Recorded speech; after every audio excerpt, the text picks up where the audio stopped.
Indie Fantasy Author Samantha Dearing series on Divulging into Dreams, where we take stories of aspiration turned inspiration. Thank you so much for listening. So I'm talking with my super awesome friend Tyler Burks. Hi, Tyler. I'm so glad to be here. And a super awesome friend. It's good to know that I'm in the super awesome category. We should make a club, a super awesome friend club. I love that plan. I feel like the Justice League, but with less powers. I don't know. I think we're pretty awesome when we have powers in our own way. And there's no Superman, so okay. Haven't already told, we are on the Batman team here, not the Superman team. Of course. I mean, Superman has all those superpowers. It's not like he has challenges to overcome, but Batman do. Right. And, screw Superman. I have a deep-seated hate, and it's just there.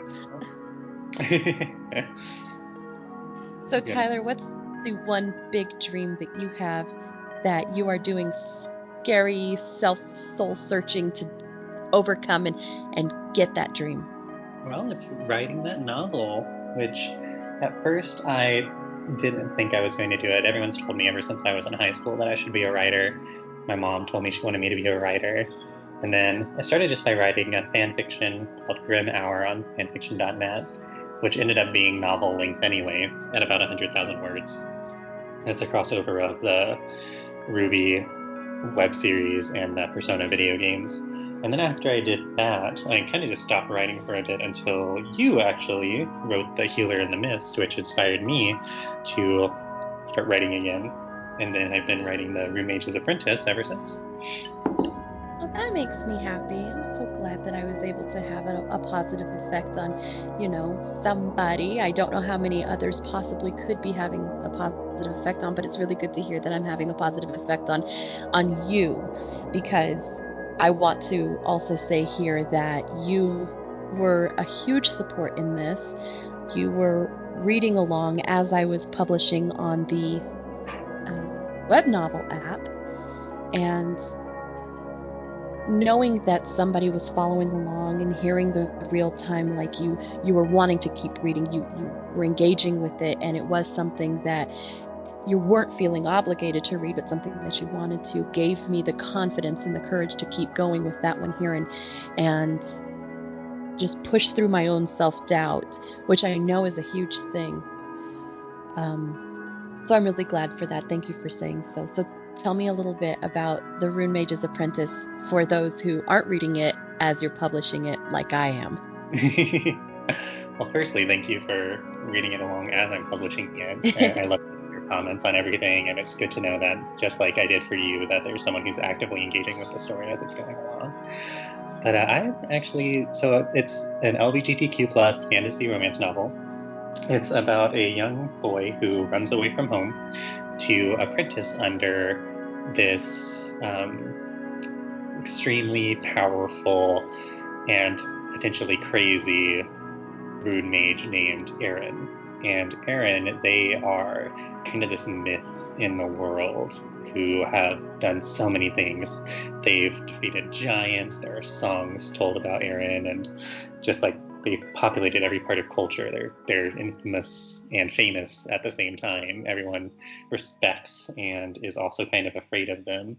And every so often, Aaron gets bored and decides to invite a bunch of people from around the world to apprentice under them. And so far, no one's actually become their official apprentice. Basically, they have this almost reality show style system of knocking people off once they become pupils, and no one has actually made it to the final round. And Alphonse, the main character, he's very determined to be the first one. I love it. I think that it's a really good hook and a good idea.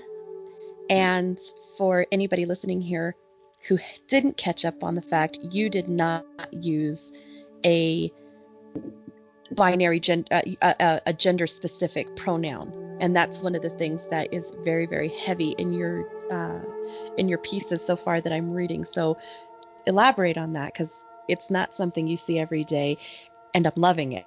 Yes. So the whole concept behind Aaron is built on a lot of the powerful gender non-binary people that I've known in my world. And it just made sense to me that the strongest person in this world should be gender non-binary. They don't conform to male or female specifications. They just do themselves. So every time Aaron is referred to in the novel, it's always with a they, them pronoun because it's the only thing that's appropriate. That's fantastic. Do you ever find it being exceedingly challenging not to assign a gender to some character in your work? Well, I thought it was going to be more difficult because originally, when I thought of Aaron, there's a character in the book named Erica who starts as kind of a little bit of a mentor to Alphonse and then Alphonse's friend Loretta. And originally, they were both the same character. So I was originally painting Aaron in feminine light, but then I decided to separate them. That it didn't make much sense to me that this mentor to them on the ship ride over to Aaron's tower would also be Aaron. So instead, I decided to separate them. And in that separation, Erica was very much drawn on the powerful women in my life. And then Aaron was drawn on the powerful gender non-binary people in my life. And so just in that separation, it became easier once I put Erica down on paper. And then I started putting Aaron down on paper. So in the writing, I did misgender Aaron maybe once or twice in the initial writing of it, but then now I don't even have to think twice about it. I just automatically assign the they, them pronoun. That's fantastic. I really hope that when this takes off and you become super famous and everything, it really, really starts to make people more familiar with the very necessary, especially in the world right now, very, very necessary need to be comfortable with a non-gender specific pronoun, how easy it is to use it, how necessary it is to use it for those of people who are not gender specific, who are, they identify with both, not one. Or neither. Exactly. It's an incredibly new concept, I think, that in society as a whole, and so I think that is something that needs a voice. And I think that your book has huge potential to be one of those voices.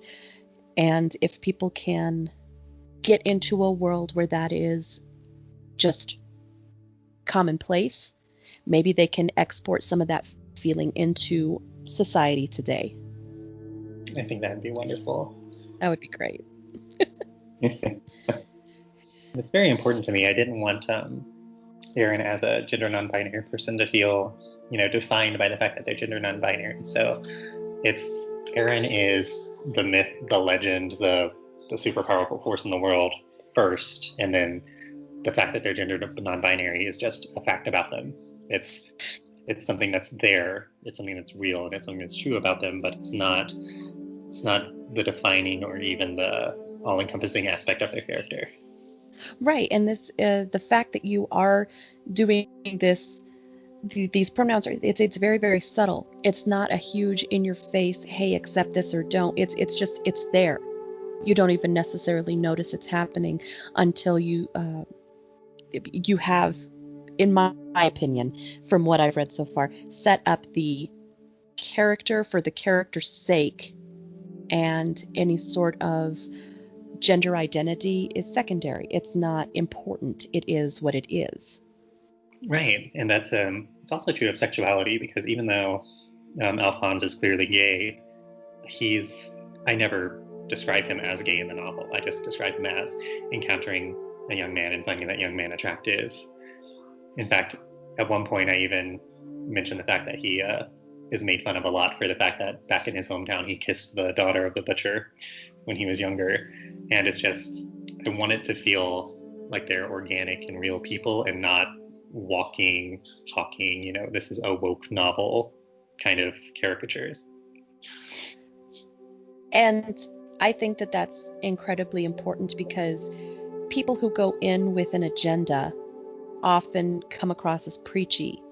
Whereas if you go into it just saying that this is normal, there is nothing necessarily to teach. People, in my experience, have tended to invite that into their world a little easier. Yeah, and it's because you don't really give them anything to be defensive about. It's just this is the character, this is what they're doing, this is their life, and it just becomes kind of the facts of the world rather than this is what I, as the author, am trying to shove into your face. Exactly.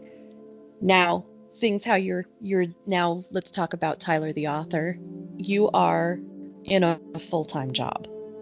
And Yeah. I'm sure that most authors right now, self-published indie authors, they can't, especially right now when the economy is and the entire world is incredibly in flux, they don't have the luxury of taking the time off to just be an author, to have that be their identity and a means of supporting. So you are full-time job.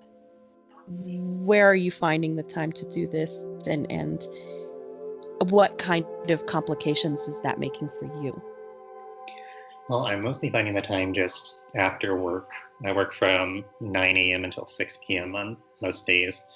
And I follow a whole bunch of writing pages on Facebook, and I keep following writing kind of geared things on Reddit or Tumblr, where they talk about writing, and they always talk about how the most important part of writing is just to write. Like, the only thing you need to be a writer is to put pen to paper or your hands to your keyboard and to tell a story. Like, that's literally the only qualification you need to be a writer. A writer is someone who writes. And so I think about that a lot. And so anytime I feel like I don't have the energy or I don't have the time, or I feel like, there's nothing flowing inspiration wise, I just remember that that's the only qualification. That's the only expectation, is that I write. And so I always find just an hour, maybe an hour and a half to write a chapter. And sometimes it's hard. Sometimes the words don't want to come out in the way that I want them to. But sometimes it's surprisingly easy. Sometimes I sit down and I just, boom, there goes a chapter.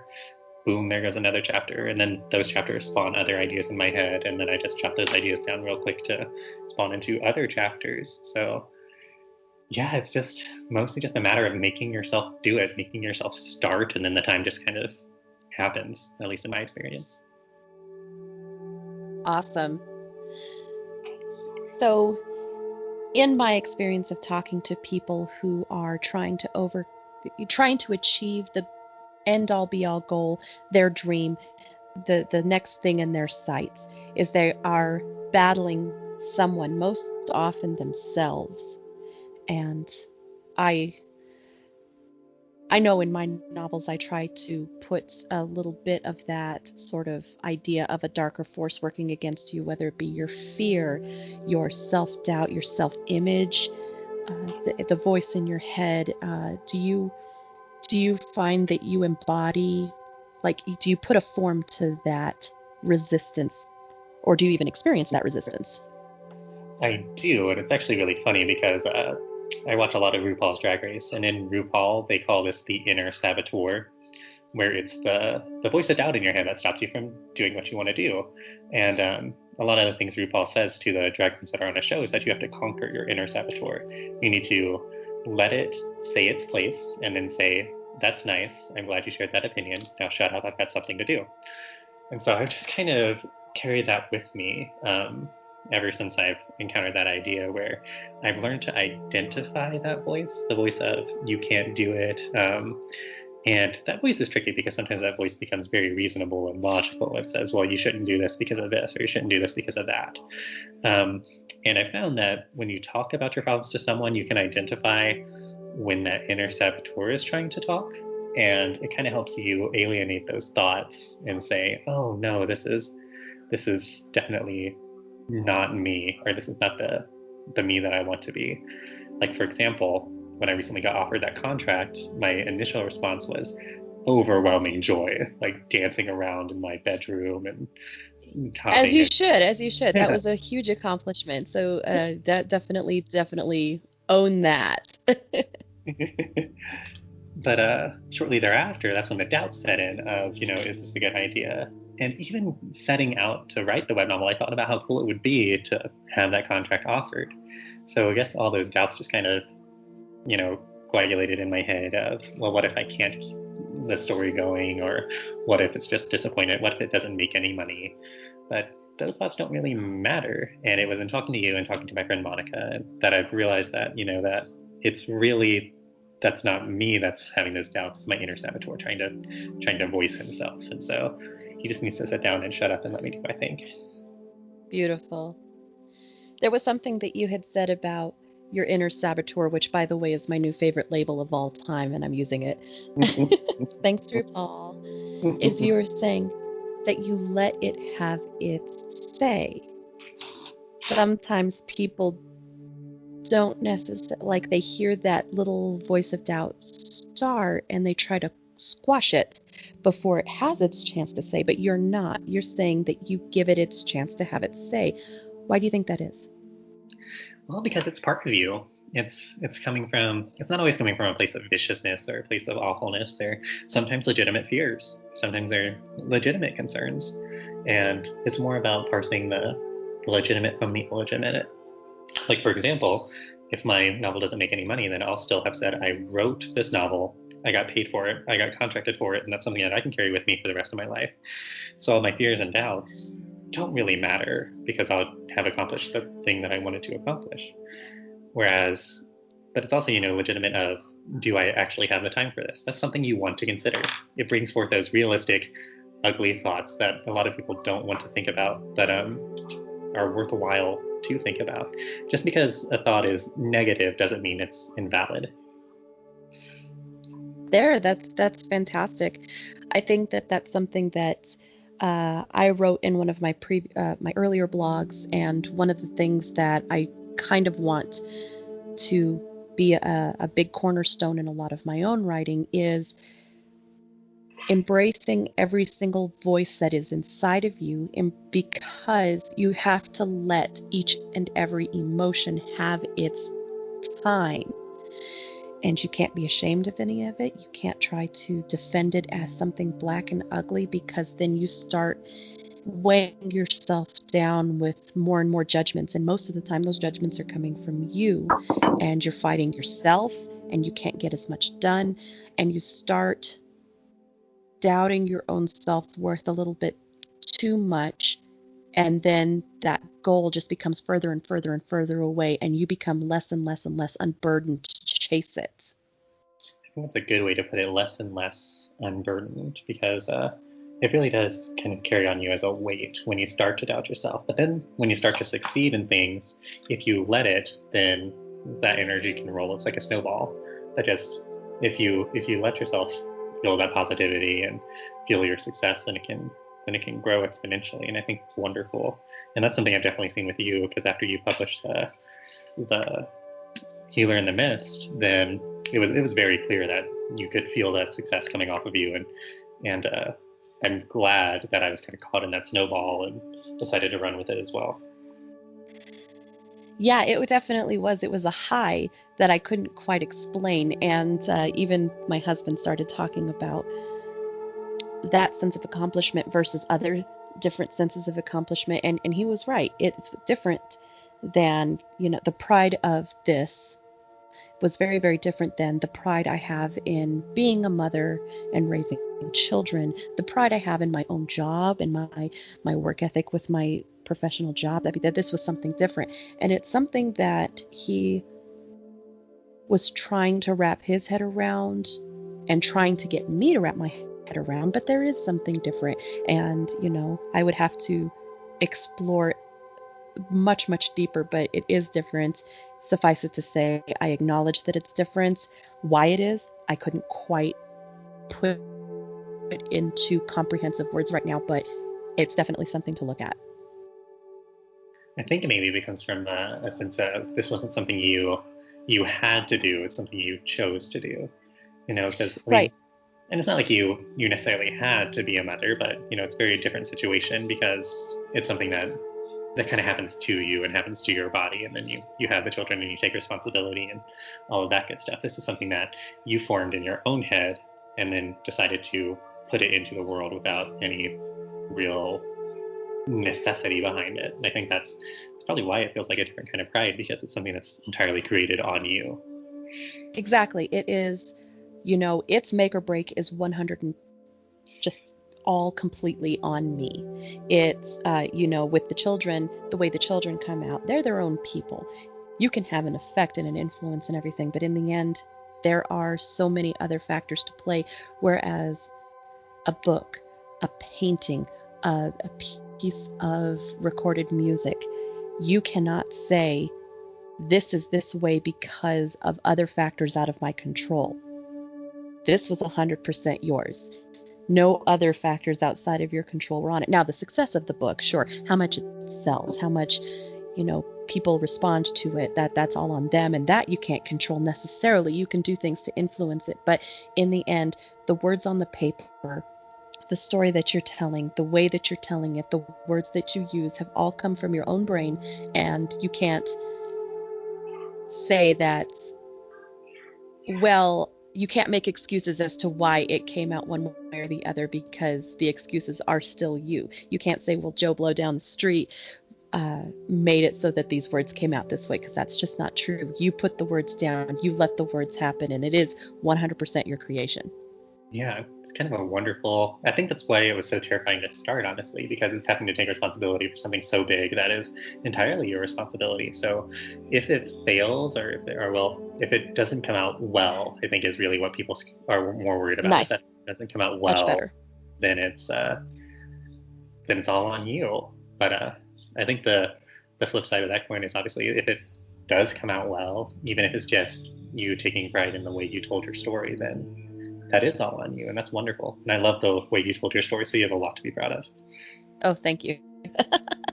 Thank you. I'm very proud of it myself. And going on to the second book, having to say, hang on for a second to these characters that became incredibly important to me was very, very hard.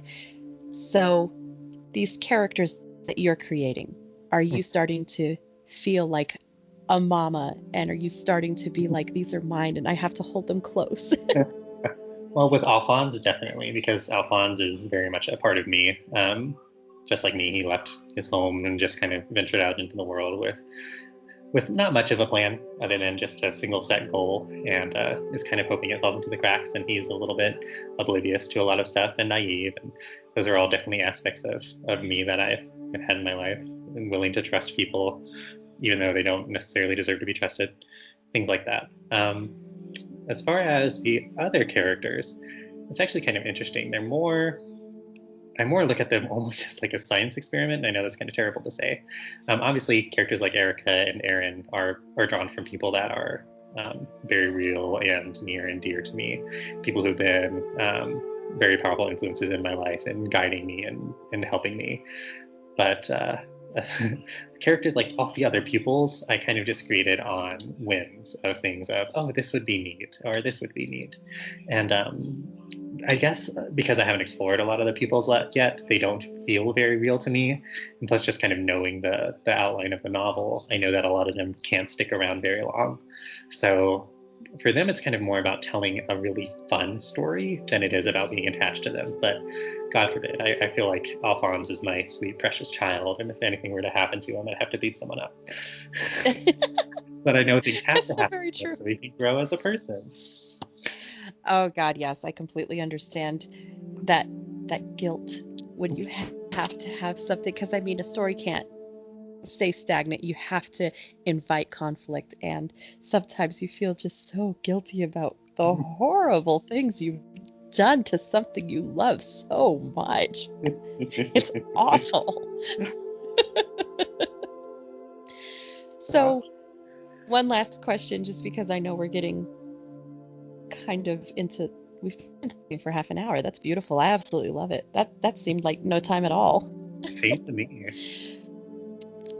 So if you could say that one huge event or person or thing influenced you in creating this story? What is the huge event that is influencing how you're writing this, the events that you're bringing forth, and the people that you're giving life to? Well, a lot of it is just honestly coming from my life. A lot of it is built out of that moment where I just kind of packed my bags and left Alabama and just kind of by the seat of my pants drove all the way across the country and hoped it would work out. It was my own journey into the unknown, and that's a lot of what I try to throw into this novel. Is that Alphonse is never meant to feel like a competent or honestly very good hero. He's kind of someone who's just taken the bull by the horns and is hoping that it works out. And obviously that will have consequences, as it should. But it's very much that action of saying, I can't be where I am right now. I need to be somewhere else. And then taking that first step, it's extremely terrifying, but also liberating.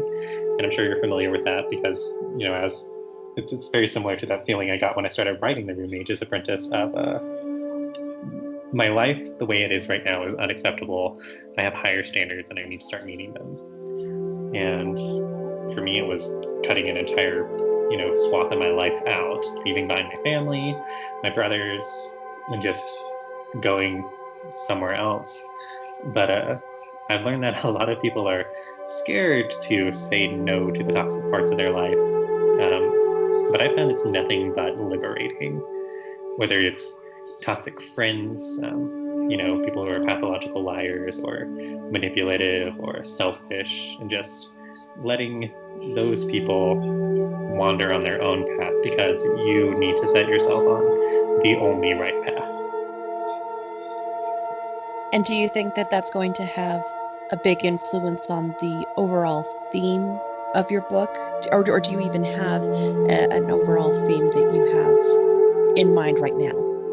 It's very much a big part of the overall theme, and it's why I keep trying to, even as far away from home as he is, try to sprinkle in little bits of home. Like when he's dreaming about an experience in the mines where he was, desperate for his family, or when he is talking to